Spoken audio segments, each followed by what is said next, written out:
नमस्कार, news circle में आपका स्वागत है। मैं हूं योगेश मिश्रा। कांग्रेस की विचारधारा इन दिनों काफी बढ़ रही है और कांग्रेस की विचारधारा आखिर है क्या, इन सब बातों में चर्चा के लिए हमारे साथ कांग्रेस के प्रदेश प्रवक्ता अभिमन्यु त्यागी जी हैं। अभिमन्यु जी, न्यूज सर्किल में आपका बहुत बहुत स्वागत। नमस्कार। अभिमन्यु जी, पहले तो ये बताइए कि कांग्रेस दरअसल है क्या। लोग ये समझना चाहते हैं कि आप लोग कांग्रेस विचारधारा धीरे धीरे बढ़ा रहे हैं।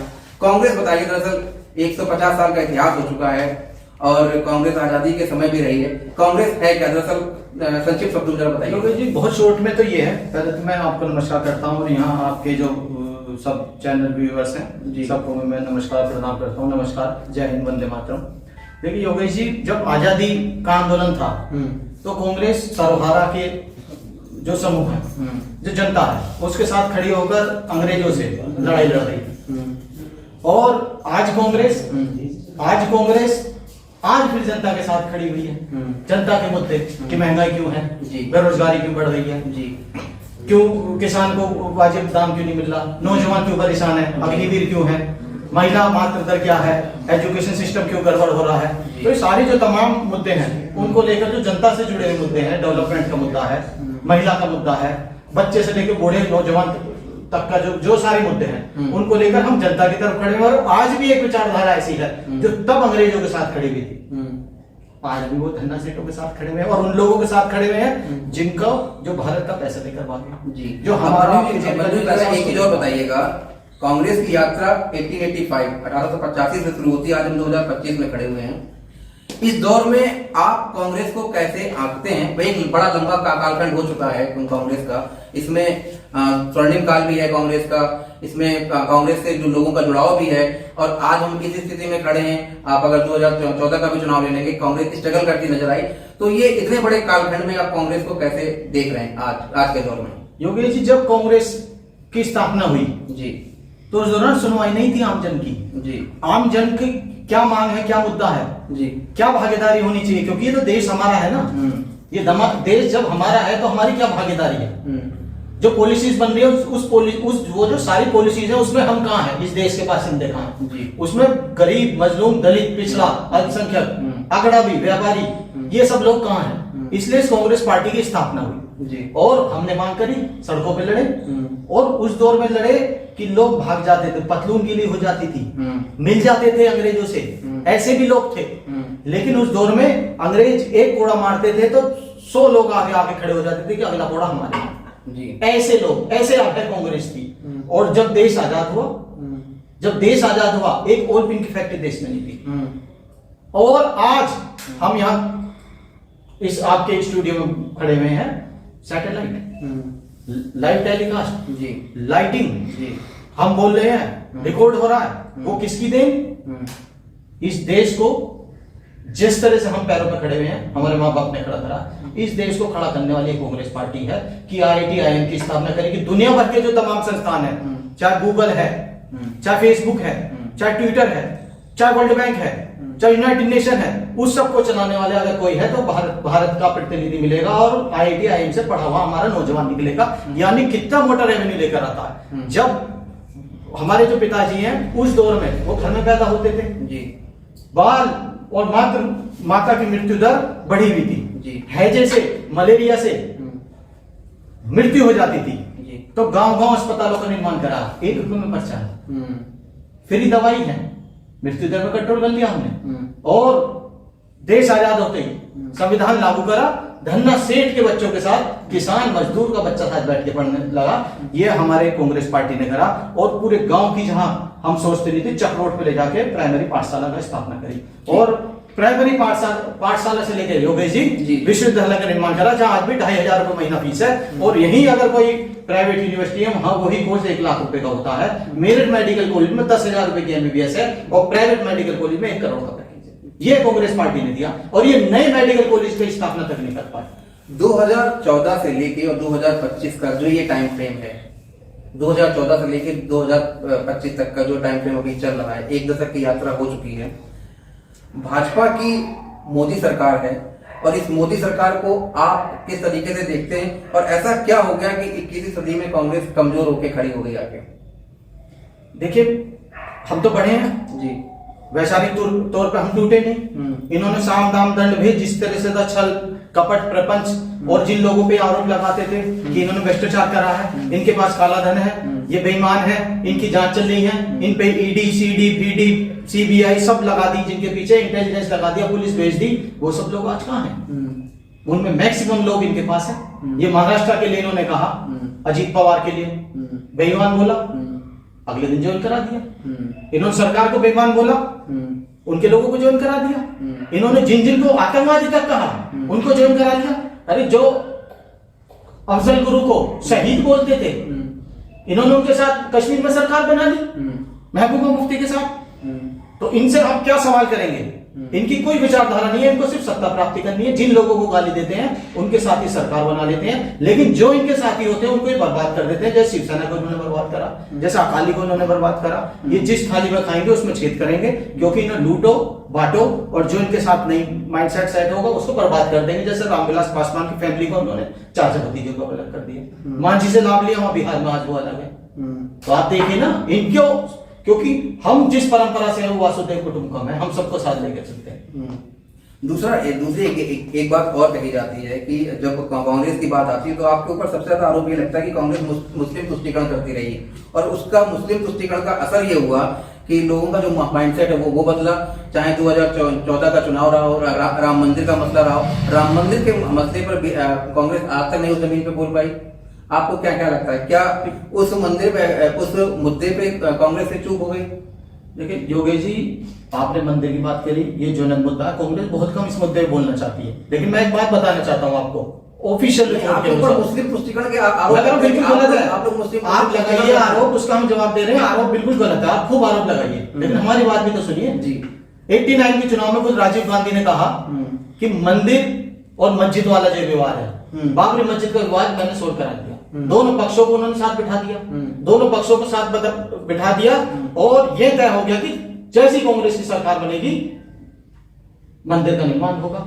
और जहां मंदिर है, जैसे आपसे आपके स्टूडियो से 92 में आप लोग व्हाट्सएप एक्ट लेके आ गए थे जिसमें ये कहा गया था जो जैसा ढांचा है वो वैसा बना रहे। तो अब आप मैं बात वही तो कहना चाह रहा हूँ जी। आपने बहुत बढ़िया सवाल किया। तो जो ढांचा तो यहाँ पर है जहाँ स्टूडियो है, और मंदिर का निर्माण 2 किलोमीटर दूर हो रहा है, जैसे आपसे यहाँ से हाईवे है। और वो किसने करा था उसका शिलान्यास? राजीव गांधी खुद करके आए थे और बाद में खुद नरसिम्हा राव जी ने उसका अधिग्रहण कराया। तो मोदी जी किसके मंदिर पे उस पर गए थे? आप, मैं ये सवाल पूछना चाहता हूँ। और वो किसका था? और मैं एक और बात कहना चाह रहा हूँ, और हमारे तो पूजनीय शंकराचार्य जी हैं, जब उन्होंने कहा रामलल्ला जी टेंट में थे, भाजपा मुद्दा उठाती थी कि नहीं उठाती थी कि रामलल्ला टेंट में है, टेंट बदलने के लिए हमें कोर्ट जाना पड़ता है। तो एक नई मूर्ति उन्होंने कहा कि प्राण प्रतिष्ठा किसमें है? जो रामलल्ला थी जी। आप एक नई मूर्ति लेकर आए हुए थे और वो बिना पूज्य शंकराचार्य के बिना। क्या इस देश का, क्या हम सैलून में जाएं, हम बेशक सैलून के मालिक हों, और क्या हम ही कटिंग करने लगेंगे? हम किसान, हम खेत पे पहुंच जाए, हम खुद ही कसला चलाने लगेंगे? हम सॉफ्टवेयर, हमारी आईटी कंपनी है, हमें ना आता कंप्यूटर चलाना, क्या हम खुद सॉफ्टवेयर चलाने लगेंगे? वो खुद जा रहे हैं, खुद पूजा कर रहे हैं। अयोध्या में राम मंदिर बना, आपको खुशी? तो हम लोगों का उसमें सहयोग है, क्योंकि माननीय सुप्रीम कोर्ट ने कहा कि मंदिर का निर्माण कराया जाए, और ये खुद सरकार ने कराया, इसलिए एलएनटी को ठेका था। इन लोगों ने फिर रसीद लेके पार्टी, इन्होंने पैसा दिया, सब लोगों ने चंदा दिया। एक बात आप जनता को, और हम लोगों ने भी दिया, मैंने भी दिया। एक बात आप हमारे दर्शकों को और बताइए कि आपकी पार्टी के नेता आज तक रामलला के दर्शन करने क्यों नहीं गए? जाते हैं, और जाएंगे तो कब जाएंगे? वो तो जब उनकी मर्जी होगी, जिसकी जब श्रद्धा होगी। लेकिन जाते हैं, हमारे खुद प्रदेश अध्यक्ष के पास है जरा जी, राहुल गांधी जी, प्रियंका गांधी, वो खुद बताएंगे ना कब जाएंगे। जाएंगे, लेकिन हम उनसे कहेंगे आप तब जाइए, जब जाइए। देखिए वो तो उनके ऊपर इच्छा है ना, हम उन्हें कह लेंगे आप गंगा जी हाँ क्यों नहीं जाएंगे? ठीक भाई, मंदिर कौन सा भाजपा का बनाया हुआ है? मंदिर सरकार का बनाया हुआ है। माननीय सुप्रीम कोर्ट ने कहा मंदिर का निर्माण कीजिए, एलएनटी को ठेका था। ठीक, मंदिर में आप ये कहते हैं कि लेकिन हम मंदिर बनने से कांग्रेस को खुशी हुई है? खुशी तो सब लोगों को हुई है। ठीक, दूसरा एक सबसे बड़ा सवाल ये कहा जाता है कि इस देश में जब भी कोई संशोधन की बात होती, कांग्रेस उसका विरोध करती, चाहे वो वन नेशन वन इलेक्शन की बात हो या वक्फ संशोधन बिल की बात हो। वक्फ संशोधन बिल की बात जब चर्चा में आई तो कांग्रेस का ये आरोप था, और ये कहा गया, बीजेपी की ये आरोप लगाती कि कांग्रेस हमेशा मुस्लिम तुष्टीकरण की राजनीति करती रही। वक्फ के पास जो संपत्ति है वो कहा जाता है कि रेलवे और मिलिट्री से बराबर उनके संपत्ति वक्फ बोर्ड के पास है। आप इसको कैसे देखते हैं? देखिए योगेश जी, ज्यादा समय पुरानी बात नहीं, इन लोगों की सरकार है, फौजी धरने पे बैठे थे, ये फौजियों के लिए कानून लेकर आए। फौजी कह रहे हमें तो नहीं चाहिए, नहीं हम किसान धरने में बैठे इस मुद्दे थे, पे बात कर मैं रहे हैं। अपनी बात कंप्लीट कर रहा हूँ। किसान धरने में बैठे हैं, ये कह रहे हैं हम तुम्हारे लिए कृषि कानून ले आए। किसानों ने कहा हम ये काले कृषि कानून है, मतलब जिन्हें जरूरत जिस चीज की है वो तो आप दे नहीं रहे। मुस्लिम तो मांग रहा है रोजगार, आप वक्त को वो दे रहे हो। तो कांग्रेस पार्टी का ये कहना, जो हमारी पार्टी का स्टैंड है वो ये है कि हम जब हमारी सरकार आएगी इसको हटाओ। नहीं तो क्या हटाएंगे आप, क्यों हटाएंगे? वो हमारा नेतृत्व बताएगा ना, वो जो टेक्निकल जो उसकी चीजें वो हमारा नेतृत्व बताएगा। आपको ये आंकड़े, आपके पास ये डेटा नहीं है कि देखिए, जो बोर्ड है उसके पास आप लीजिए मिलिट्री और रेलवे से सबसे ज्यादा मैं एक बात कहना चाहता हूँ, जो इसमें गलत होगा तो होना चाहिए, मैं ऑडिट तो होना चाहिए। योगी जी मैं एक बात कहना चाहता हूँ, जो इसमें गलत होगा, जो गलत होगा और सबकी रजामंदी होगी उसको हटा दिया जाएगा। कोई भी चीज परमानेंट नहीं होती है। चुनाव की स्थिति आप देखिए, चुनाव में पहले बैलेट से था, ईवीएम से आ गया। हर चीज में सुधार होता है, कहीं जहां सुधार की जरूरत होगी वहां सुधार भी होगा। ईवीएम से तो संतुष्ट हैं आप? देखिए सवाल है, सवाल ये है कि इतनी हरियाणा में इतनी वोट बन गई और हमारी सुनवाई तक नहीं हो रही है। हमारे जो कैंडिडेट थे, जब वो काउंटिंग चल रही है, उन्होंने कहा कि जब काउंटिंग हो रही है तो 97% बैटरी तक रह गई मशीनरी। तो ये सवाल है, उस सवाल पे अब आप जवाब नहीं देंगे तो ऐसा तो नहीं होगा। सरकार बदलेगी, जवाब तो आने ही आना है। क्योंकि एक पेपर है, अगर आज वो परस्यू कर दिया गया तो फाइल बंद तो होती नहीं है, वो आनी तो जरूर है। कल को जांच होगी, सब सामने आ जाएगा कि कहां इन्होंने हमारी सरकारों के साथ झोला किया है। महाराष्ट्र में इन्होंने हमारी सरकार घेरी है, कई राज्यों में सरकार घेरी है कि हम लोगों पे ज्यादा बहुमत था और लेकिन बुला लिया भाजपा को। हमारे खड़े खड़े विधायक खरीद के घेर के इन्होंने सरकार। दूसरा एक जो अहम मुद्दा है बंधु जी, हम उस पर जरा आपसे चर्चा करना चाहेंगे। One nation one election, one nation one election पे आपकी पार्टी की लाइन क्या है? अभी पहले प्रारूप बनाकर तो लेकर आए ना। नहीं, वो तो साहब ये कह रहे हैं कि हम वन नेशन वन इलेक्शन पे पूरे देश में एक साथ चुनाव हो जाए, इससे संसाधनों की कमी रहेगी, जो मैन पावर लगती है उसमें आराम मिलेगा और देश का जो बहुत बड़ा बजट जो चुनाव खर्च में जाता है उसमें भी हमें सहूलियत मिलेगी। आप इस चीज को कैसे देखते हैं? देखिए मैं कहना चाहता हूँ, पहले जब हम पे कुछ प्रारूप आए, ये 10 साल में जब प्रारूप तक नहीं बना पाए, यानी इनके मन में पाप है। और मैं एक और बात कहना चाहता हूँ, कितना खर्चा 10,000 20,000 करोड़ का, इतने का तो साहब हमारे हवाई जहाज लेके घूम रहे हैं। इससे महंगे तो कपड़े पहन के घूम रहे हैं, इससे ज्यादा तो विदेशी दौरे कर रहे हैं। इससे ज्यादा जो 2.5 लाख करोड़ का ऋण माफ हुआ 70 साल में, इन्होंने 14 लाख करोड़ का ऋण माफ कर दिया उन्हीं लोगों का, क्योंकि जो उनके साथी हैं। हम दो हमारे दो वाले सरकार जो 10-10 हजार करोड़ रुपए की संपत्ति थी, उन्होंने 300 200 500 100 करोड़ रुपए में दे दी, उनके हाथ में दे दी। आज वो देश चला रहे हैं, हमारा पैसा लेके भाग गए। पहले ट्रांजैक्शन तक में पैसा नहीं लगता था, अब 2 ट्रांजैक्शन के बाद पैसा कटता है। अब पता ही नहीं कहां पैसा जमा करने और निकालने तक में पैसा कटता है। क्यों? क्योंकि जो एसबीआई का सालाना जो रेवेन्यू था 3 से 5 हजार करोड़ का था, इतने तो रुपए लेके भाग गया। 10,000 करोड़ रुपए तो एक एक आदमी लेके भाग गया। तो उन्होंने टैक्स इतना लगा दिया कि 6,000 करोड़ 7,000 करोड़ तो टैक्स से आने लगा हम लोगों। चारों ओर लूट किसकी मची? हम लोगों के साथ मची। वो विदेश में बहुत मजे की जिंदगी जी रहे हैं, और किसकी वजह से? देखिए योगेश जी, हम और आप रोडवेज बस में नहीं बैठ सकते बिना टिकट के, मेट्रो में नहीं जा सकते। वो वीजा लेके हवाई जहाज से चले गए, और चले गए तो आप उनका वीजा कैंसिल करते। आपने क्यों नहीं करा? आप रिपोर्ट कराते, क्योंकि मिले हुए हैं, सब मिले हुए हैं जी, माल आ रहा है। जब तो आपके इलेक्ट्रल बोर्ड में आपने खेल करा, माननीय सुप्रीम कोर्ट ने हड़काया। आपके पास चंदा आ रहा है 5-5 हजार करोड़ का, कहां से आ रहा है? कौन लोग दे रहे हैं? आप कह रहे हैं कि काला धन लेके आएंगे। आपने सारे आप देखें मेरठ के 5 स्टार तरीके के इनके कार्यालय ऑफिस खुल गए। कांग्रेस का देखिए किराया भी चल रहा है, बिजली तक नहीं है, तो कहां जाकर रुकेंगे? खैर, दूसरी जो सबसे बड़ी बात है कि कांग्रेस जो है युवाओं को जोड़ने के लिए ऐसे कौन से प्रयत्न कर रही है, आपके माध्यम से जानना चाहेंगे। कि कांग्रेस कहा जाता है कि बुजुर्गों की पार्टी हो गई है और एक कालखंड था कांग्रेस का, अब वो चीज कांग्रेस के अंदर नहीं रही। कहा तो ये भी जाता है कि पार्टी का आपके नेता जाते तो आपको कार्यकर्ता ढूंढने नहीं मिलते, ये आरोप भाई हम नहीं कर रहे हैं। तो कांग्रेस जो है वो युवाओं को जोड़ने के लिए क्या कार्यक्रम आने वाले दिनों में करेगी और युवा कैसे कांग्रेस से जुड़ेंगे? देखिए, जब मोदी जी किसी भी प्रदेश में जाते हैं, जब जिले का दौरा होता है, तो वहां जो सरकारी सत्ते गल्ले वाला जिसपे होता है काम होता है, जो प्रधान होता है, जो बीडीसी होता है, जो आशा बहने हैं, उनको काम दे दिया जाता है। वो ट्रैक्टर ट्रॉली भर भर के लाते हैं, इनके मंडल अध्यक्ष को दे दिया जाता है। नहीं तो भीड़ नहीं है मोदी जी पे। लेकिन राहुल गांधी ने दिखाया कश्मीर से मैं एनालिसिस करके बता रहा हूँ, जब कश्मीर कन्याकुमारी से कश्मीर के लिए राहुल गांधी चले तो कुछ भी पेड़ नहीं थी। इसी सड़क पर वही नौजवान थे जिसके बारे में आप सवाल पूछ रहे, और उन्होंने ये माहौल बना दिया कि जो कहते थे 400 पार, वो तो जनता को पता नहीं था, क्योंकि मीडिया का देखिए, माफ कीजिए, एक बार ऐसा था जो दिखा रहा था 400 पार आने वाले को एडिटोरियल के बहाने, कोई खबरों में घुसे कवरेज करता था, कोई चैनल पे चलता था, और वहां क्या हुआ जब रिजल्ट आया, बहुमत भी नहीं था। और कई जगह टेक्निकल हार हुई है, जैसे मेरठ में टेक्निकल हारे हुई है, पता ही नहीं लगा क्या हुआ, टेक्निकल हारे हुई है, नेक टू नेक चुनाव चलता है। हम भी खुद ही इस राजनीति का हिस्सा है, हमें पता है, जहां सरकार जिसकी होती है इतना चलता है, तो सरकार जो हमारी होगी वो हमारा चलेगा। दूसरा, सारी चीजें निकलेंगी। राहुल गांधी जी भारत जोड़ो यात्रा करते हैं, लेकिन भारत जोड़ो यात्रा में क्या भारत जुड़ पाता है? ये लोग ये कहते हैं कि साहब राहुल गांधी की यात्रा में भीड़ तो बहुत आती, लेकिन वोट में कन्वर्ट नहीं हो पाती, क्या ये सच है? देखिए योगी जी, जब है कि नहीं, जब नहीं, ये सही, ये सच सत्य नहीं है। जब राहुल गांधी जी चले तो एक मेन एजेंडा उनका था, वो ये था कि जो एक नफरत की विचारधारा है, जो डराने की विचारधारा है, किसको? कमजोर वर्ग को। कमजोर कौन है? कमजोर वर्किंग क्लास है। कमजोर कौन है? कमजोर संप्रदाय विशेष की जिक्र कर रहे हैं, संप्रदाय विशेष की नहीं बात कर रहा, वर्किंग क्लास है। वर्किंग क्लास तो हमारे भाई बहन भी है। नहीं, कमजोर का जिक्र, कमजोर कौन है उनकी भी मैं बात करूंगा।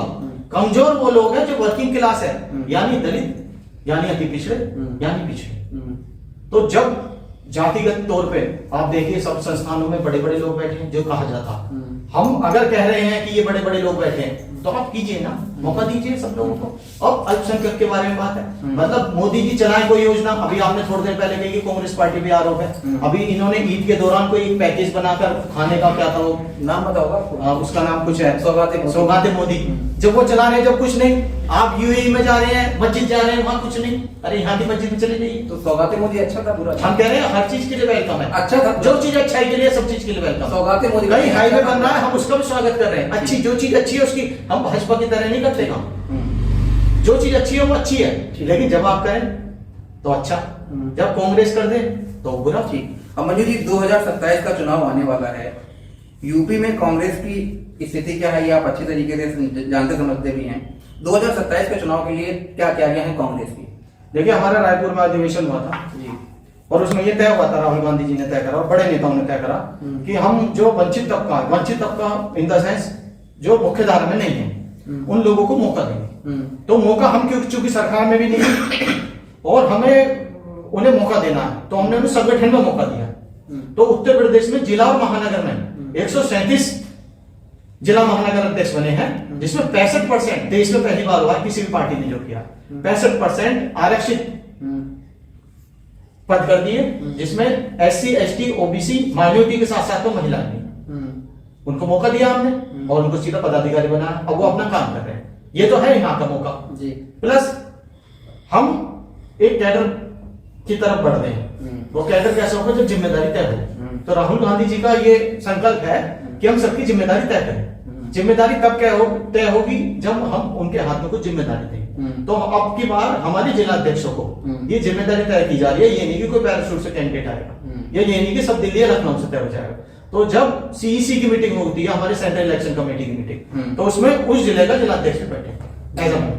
पहली बार ऐसा हो रहा है, पहली बार ऐसा हो रहा, और पहली बार ऐसा हो रहा है कि जाति के तौर पे उन लोगों को वहां बिठाया, सम्मान के साथ कुर्सी दी गई है और पदाधिकारी बनाया गया जिले और महानगर के अध्यक्ष। उसके रिजल्ट आगामी समय में देखने को मिल जाएगा। और देखने को एक आखिरी सवाल का जवाब और दे दीजिए। 2027 का चुनाव है, सपा PDA के आधार पर चुनाव लड़ेगी, भाजपा विकास का आधार रहेगा उनका, कांग्रेस का आधार क्या रहेगा?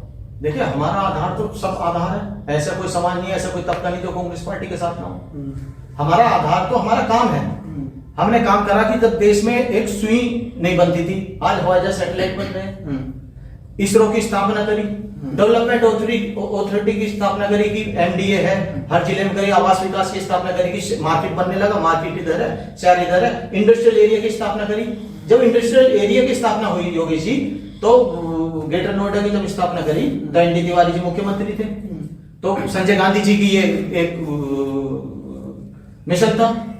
तो उस दौरान जब स्थापना करी, आज जो है ग्रेटर नोएडा 1 करोड़ रोजगार देता है। यानी 1 करोड़ घर पे चूल्हा जो जलता है उत्तर प्रदेश में और आसपास के राज्यों में, वो नोएडा देता है। और नोएडा ही एकमात्र गौतम बुद्ध नगर एकमात्र ऐसा जिला यूपी का कि सारे जिलों में 74 जिलों में तो बजट पास होता है, सरकार देती है। ग्रेटर नोएडा अपना खर्चा खुद उठाता है और साथ में सरकार को रेवेन्यू भी देता है। लेटेस्ट बात ये भी कि साथ में हापुड़ के लिए भी, छोटा जनपद है, उसके लिए भी खर्चा करता है। तो ये मिशन हम लेकर चले। और वो सामने है कि ये रहा पटकापुर इंडस्ट्रियल एरिया, ये हमने दिया। साहिबाबाद इंडस्ट्रियल एरिया, ये कांग्रेस ने दिया। कानपुर इंडस्ट्रियल एरिया, ये हमने दिया। तो वो उस इंडस्ट्रियल एरिया में फैक्ट्रियां लगी, इन्होंने एक भी इंडस्ट्रियल दिया होता, बताइए। ठीक, आखिरी सवाल और बताइए कि कांग्रेस की योजना है अभय जो योजना आप बता रहे हैं, जिसका जिक्र आपने किया, अभय का क्या मतलब है और इसकी क्या कार्यशैली रहेगी और इससे कैसे युवाओं को आप जोड़ेंगे? नहीं, वो अभय योजना नहीं है। दरअसल हम लोग ट्रेनिंग में ये चीज समझाते हैं कि जो कांग्रेस है, जो कांग्रेस का कार्यकर्ता है, एक दौर था कि लोग पढ़े लिखे नहीं थे, गुलामी थी। तो उस दौर में अंग्रेजी अफसर से बात तक नहीं कर पाते थे। तो उस दौर में गांधी उन अफसर से बात करते थे, कांग्रेस का अध्यक्ष उन अफसर से बात करता था। और जो उनका जो अन्याय था, आंखों में आंखें डाल के उसका विरोध करता था। तो वो कोड़े मारते थे, चौराहे पे लटका भी देते थे। तो वो डरते नहीं थे। वो 100 को मारते थे तो 1000 पीछे से आ जाते थे कि अब हम हैं, तो ये है अब कांग्रेस कि हम डरने वाले नहीं हैं। लेकिन गांधी के उस पे हम अहिंसा परमो धर्म के सिद्धांत से, गांधी के सिद्धांत से हम लोग निडर स्वभाव से, और अगर जरूरत पड़ेगी तो हम 48 है, 65 है, 71 है। हमने दिखा भी दिया पाकिस्तान को कि जब जरूरत पड़ी तो 2 हिस्से करके इंदिरा गांधी ने कि ये रहा पाकिस्तान, आप अपने घर बैठो, ये हमने नया देश बना दिया। ये काम भी कांग्रेस कर सकता है। पहलगाम में आतंकी हमला हो जाता है, सर्वदलीय बैठक में राहुल गांधी जी भी कहते हैं कि मुंह तोड़ जवाब दिया जाना चाहिए। आप क्या चाहेंगे कि कांग्रेस अब जो है, अब भारत जो है, अब वो पार्टी लाइन छोड़ दीजिए, भारत जो है वो पाकिस्तान को कैसे जवाब दे? देखिए, ऐसा मैं भारतवासी बात करूंगा जी। हम चाहते हैं कि एक के बदले में 10 सिर आने चाहिए जी। और ये नासूर बन चुका है आतंकवाद, और पाकिस्तान इसकी जननी है। तो ऐसा सबक सिखाया जाना चाहिए तुरंत या लंबे समय में। ऐसा सबक इन्हें सिखाया जाना चाहिए कि ये पाकिस्तान इधर झांकने की हिम्मत तक ना कर सके। ठीक, तो निश्चित तौर पर कांग्रेस जो है 2027 के चुनाव के लिए बिल्कुल तैयारियां पूरी कर रही है। मनु जी ने जिस बात का जिक्र किया है, अब देखना यही कि 2027 में कांग्रेस किस आधार पर चुनाव लड़ेगी और वो जनता की उम्मीदों पर कितनी खरी उतरेगी। फिलहाल अभी के लिए इतना ही। अगले किसी एपिसोड में फिर किसी अतिथि के साथ मुलाकात होगी। तब तक के लिए मुझे दीजिए इजाजत। नमस्कार।